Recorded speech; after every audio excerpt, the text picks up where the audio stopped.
সাতক্ষীরার কালীগঞ্জ উপজেলার নলতা ইউনিয়নের কাশিবাটি গ্রামে কানের স্বর্ণের দুলের লোভে তৃতীয় শ্রেণীর এক স্কুল ছাত্রীকে অপহরণ করে হত্যার অভিযোগ উঠেছে।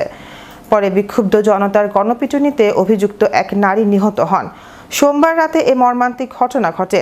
নিহত শিশু ফারজানা কাশিবাটি গ্রামের খান ইমামুলের মেয়ে এবং স্থানীয় কাশিবাটি সরকারি প্রাথমিক বিদ্যালয়ের তৃতীয় শ্রেণীর ছাত্রী। স্থানীয় সূত্রে জানা যায়, প্রতিদিনের মতো সোমবার সকালে ফারজানা স্কুলে যায়। টিফিনের সময় স্কুলের সামনের ঝালমুড়ির দোকানে যায় সে।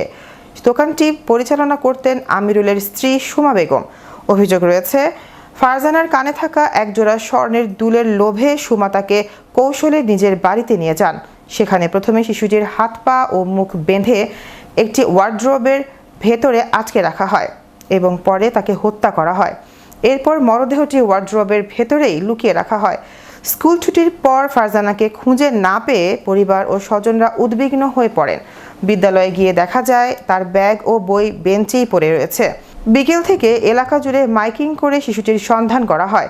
এদিকে সন্দেহভাজন সুমা বেগমকে স্থানীয়রা একাধিকবার জিজ্ঞাসাবাদ করলেও তিনি অভিযোগ অস্বীকার করেন।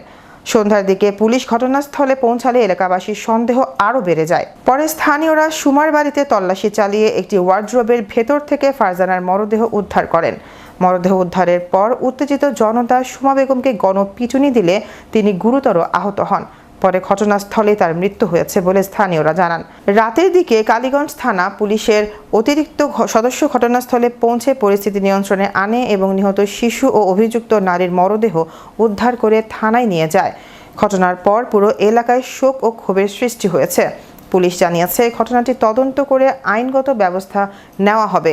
অভিযুক্ত নারীকে গণপিটুনিতে হত্যার বিষয়টি স্থানীয়দের বর্ণনার ভিত্তিতে জানা গেছে। এ বিষয়ে পুলিশের আনুষ্ঠানিক মন্তব্য ও তদন্তের ফলাফল এখনও প্রকাশিত হয়নি।